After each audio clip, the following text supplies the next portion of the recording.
He left the US having signed off on a trade war truce with China. But did President Donald Trump and his team fly into a new battle in the Swiss Alps? Britain and the US are supposed to be on the same page for a post-Brexit free trade deal. But for the US Treasury Secretary, taxing US tech titans such as Amazon, Facebook and Google would trigger retaliation. If people want to just arbitrarily put taxes on our digital companies, we'll consider arbitrarily putting taxes on car companies. The Trump administration has made a similar threat to the European Union. Tariffs perhaps as high as 25% on vehicles imported into the US and even 100% on luxury goods such as champagne.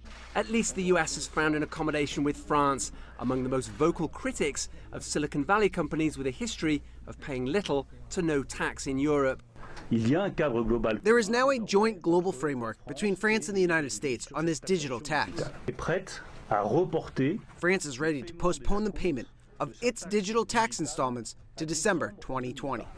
Trump suggested the threat of fresh tariffs would coerce the EU into a trade deal to level what the US considers an unfair playing field. They have to do that. I mean, I don't want to, look, I'm not saying it from strength or from weakness. I'm just saying they have to do it.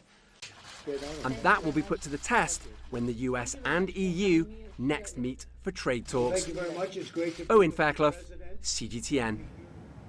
Now it's past 9 a.m. in Davos, Switzerland, and we go live now to Swiss ski resort where our very own Chen Lei is standing by. She's obviously not skiing at the moment, but you have a combo plate of the latest and most exciting news from there. Lei, take it away.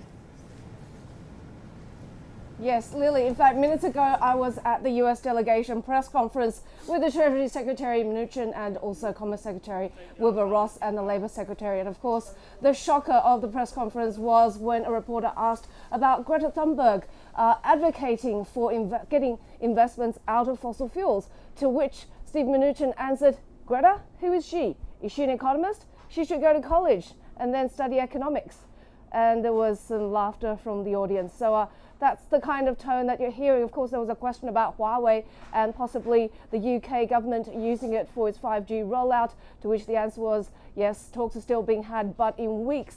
And this was from the Commerce Secretary Wilbur Ross, that the EU will be coming out with a paper about the telecom sector. So it'll be interesting to see what that says. And those two officials have had 50 to 100 meetings. They were very busy congratulating themselves on the strength of the US economy and the US model.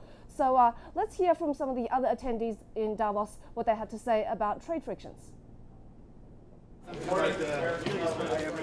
Donald Trump's kept a lower profile here on Wednesday. Europeans have been in the limelight instead, with promises of massive funding for the fight against climate change. Over the next decade, the European budget will mobilise €1 trillion of investment. It's going to be European money. And pledges of a quick post-Brexit trade deal between the UK and Europe. Of course, that it's a tight timetable. A lot needs to be put together in the time that we have. There are almost countless events away from the headlines as well, though. This one outside the main hall's been focusing on China, specifically its Belt and Road initiative as a pathway for countries to pull themselves out of poverty. When China reached the Belt and Road, it attracted lots of puzzles and even misunderstandings around the world. The reason is they do not understand China. So in their deep mind, they do not know what is the logic. To its backers, Belt and Road is a pillar of Chinese foreign policy that can strengthen trade and increase connectivity. To sceptics, it is something else entirely. Critics of the Belt and Road initiative frame it as a geopolitical play that risks leaving some participant countries with mountains of debt and over-reliant on China. Organisers of this event in Davos say that is a fundamental misunderstanding of its intentions. One prominent Western figure here says at least China's getting things done.